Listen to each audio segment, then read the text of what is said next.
I was never supposed to find that will. Not the real one. Not the one that changed everything. For most of my life, I believed what they told me, that Aunt Clara left everything to my cousin Rebecca. That I was just the poor relation, the charity case, the one who should be grateful for hand-me-downs and leftovers. But then I found the envelope, hidden behind an old painting in the attic. The paper yellowed with age, but unmistakably stamped. Last will and testament of Clara Whitmore. Let me take you back. Growing up, I spent every summer at Aunt Clara's estate. She was the only one who ever made me feel seen. My parents were distant. Dad died when I was 9, and Mom, she shut down completely after that. Aunt Clara took me in like one of her own. But Rebecca, she hated me from day one. Her eyes always sharp, her words even sharper. Every time I got a kind word from Aunt Clara, Rebecca would retaliate with cruelty. Little jabs that cut deep. Still, I endured. I had nowhere else to go. When Aunt Clara passed, I was 23 and barely getting by with 2 part-time jobs. I wasn't even told about the reading of the will. I found out through a social media post. A photo of Rebecca smiling, smugly with the caption, "The new lady of Whitmore Estate." It crushed me, but I moved on. Or tried to. Then, 5 years later, came the renovation. My landlord sold our building and I had nowhere to go. I returned to the estate, not as a guest, but as a contract worker. Rebecca had turned the place into some boutique hotel project and was hiring cheap help to tear down the old charm. That's when I found it. Tucked behind a faded oil painting of Aunt Clara, the envelope sat untouched. The seal cracked under my fingers, the words inside shaking me to my core. The will named me as the sole heir, not Rebecca.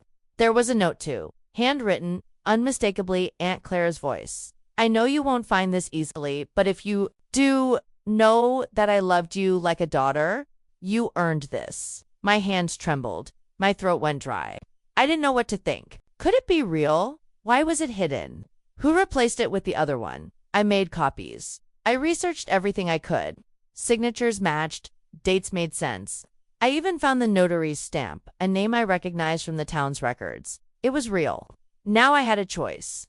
Go to Rebecca directly or confront the lawyer who read the false will. I chose the lawyer.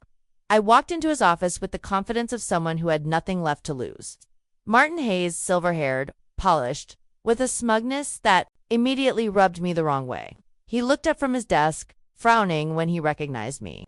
I don't have appointments for this, won't take long, I interrupted. I placed the envelope on his desk. He stared at it, then back at me. What's this? Open it? The next 10 minutes felt like a silent war. He read every page, every word, his brow tightening. When he finished, he leaned back and stared at the ceiling. Where did you get this? It was hidden in the attic, behind a painting. You tell me why. He sighed.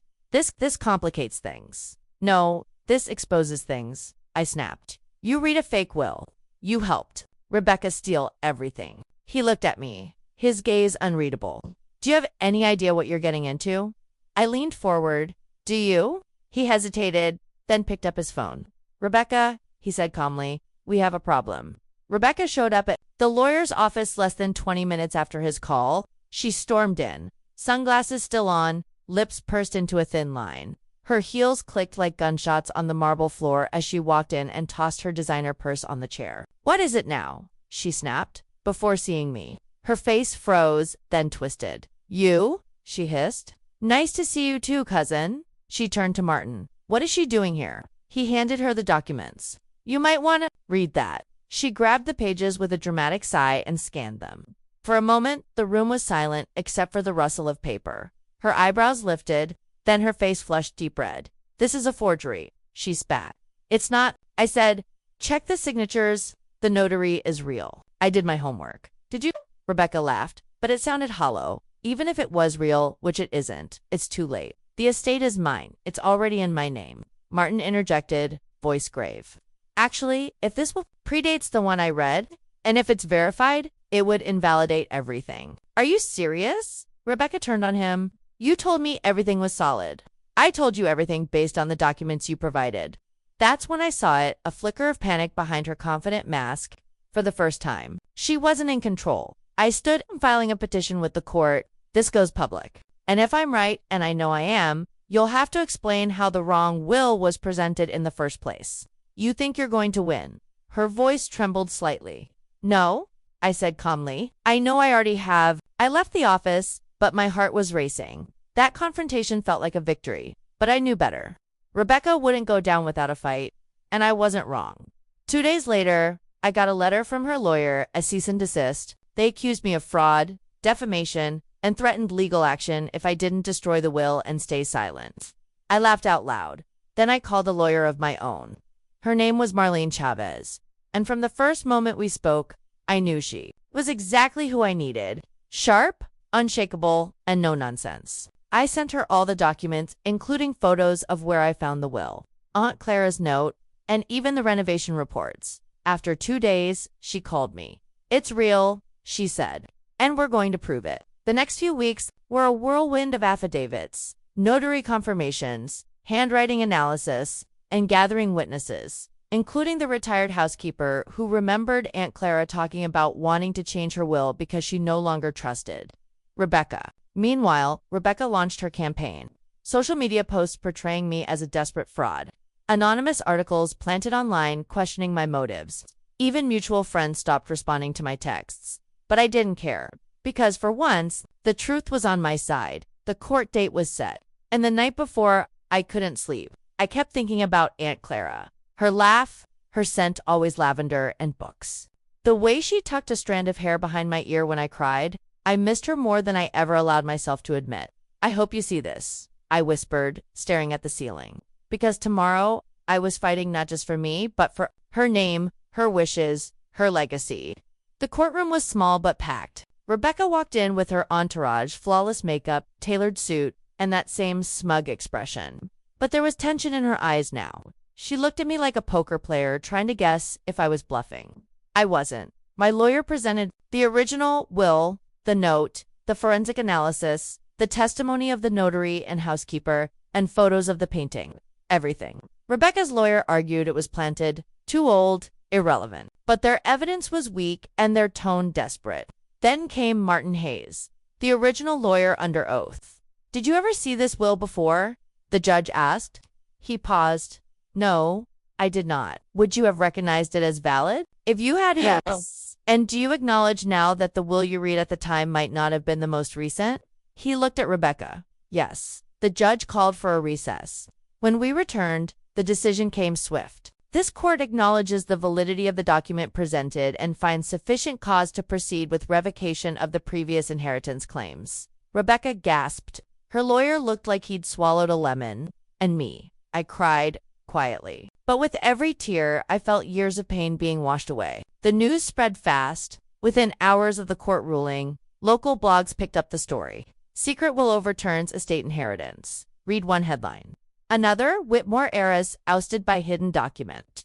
Rebecca went radio silent. Her social media vanished overnight. The once glamorous image she crafted for years crumbled like old plaster. Meanwhile, I was flooded with calls.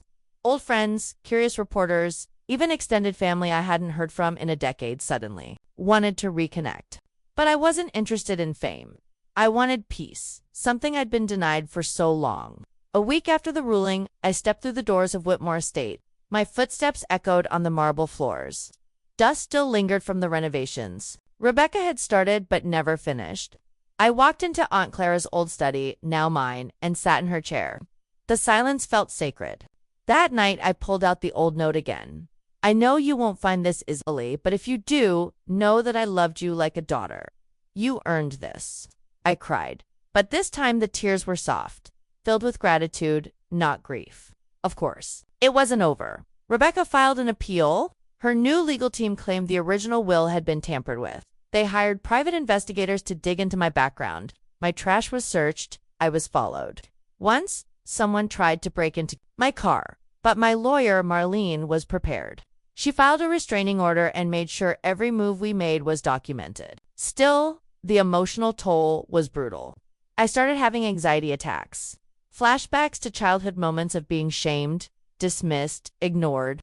It was as if Rebecca's campaign had triggered all the old wounds. Then came the letter. It was him. No return address. Inside was a photograph, Aunt Clara and me, taken when I was 12, sitting on the estate's front steps. On the back, scrawled in blue ink, "She chose you." She always did. There was no signature, but I knew the handwriting. It was the old housekeeper, Ellen. I tracked her down with Marlene's help. She was living in a retirement home 2 towns over. When I visited, she welcomed me with trembling hands and watery eyes. She told me once, Ellen whispered, that she'd hidden the real will, just in case Rebecca ever got greedy. My girl will know where to look, she said. And you did. I hugged Ellen tightly. That visit recharged something in me, gave me strength. The appeal was dismissed too. Months later, the court upheld the original ruling. I was, beyond a doubt, the rightful heir. Rebecca disappeared from public life entirely after that. Word had it she moved overseas, trying to escape the humiliation. Her reputation was in tatters. Investors pulled out of her ventures. She lost everything she used to define herself and me. I rebuilt. The estate needed care. I poured myself into restoring it, room by room. Not into a boutique hotel, but into a home. A true home. I opened parts of it for community events, art programs, literacy workshops. Aunt Clara loved education. I wanted to honor that. One afternoon, while cleaning the attic, the same place I found the will, I stumbled upon another box. Inside were dozens of letters, all from Aunt Clara, addressed to me. She'd written me nearly every month for the last year of her life. They'd never been sent. In them, she spoke of dreams, regrets, hopes for my future. She apologized for not doing more to protect me from Rebecca's cruelty. She begged me to forgive her if anything ever went wrong with the will. I sat there for hours, reading every word, her voice echoing in my head. I had no more doubts. She had chosen me fully, deliberately, lovingly. Now, years later, people ask me if I feel victorious. I tell them, it's not about victory, it's about truth. It's about reclaiming the love and value that others tried to bury. It's about quiet justice, the kind that doesn't roar, but rests. And every time I walk the halls of Whitmore Estate, I feel her presence. Not as a ghost, but as a guardian. As the one who believed in me, even when no one else did. The years after reclaiming Whitmore Estate taught me more about myself than I'd learned in the 2 decades prior. At first, I tried to maintain every detail the way Aunt Clara left it. I preserved her books, her china, even her garden paths. But slowly, I realized she hadn't left me the estate just to guard it. She'd left it so I could live in it, so I could breathe. And I started to change things. I painted the library. I added skylights to the east wing. I opened up the ballroom for youth art shows and rented out part of the land to fund a scholarship foundation in Aunt Clara's name. It felt like building a future instead of preserving a tomb. Then, something happened I didn't expect. A letter arrived, postmarked from Spain. It was from Rebecca. I don't expect forgiveness, it began, but I want you to know I finally understand why she chose you. She spoke about shame, about identity, about the emptiness of building a life on bitterness. She was in therapy, living in a quiet town by the coast. She had no money left, but was working as a teacher's assistant and volunteering. I hated you because she loved you, she wrote, and I couldn't bear not being enough. I read the letter a dozen times. I didn't know how to respond, but eventually I did. I wrote her back. I told her I didn't hate her, that I understood what pain could turn people into, that I hoped she found peace. We don't talk often, but we write maybe once or twice a year, and that's enough. Now, every July, I host a garden evening in honor of Aunt Clara's birthday. We light lanterns and read letters from those we've lost. People come from all over town. Some bring flowers, some bring silence, some bring songs. One year, a young girl came up to me after the ceremony. She hugged me tightly and whispered, "You gave me hope." That's when I knew this story, painful and chaotic as it was, had turned into something more than just a fight for property. It had become a beacon for others who had been silenced, overlooked, or pushed aside. Not every inheritance is money. Some are battles, some are truths. Some are the right to finally be heard. Aunt Clara used to say, the truth always has a way of planting roots. She was right. Now those roots have become trees. And every morning, when I open the windows to let the sun in, I feel the warmth of everything she left me. Not just the estate, but the courage to stand up, the voice to speak out, and the wisdom to forgive.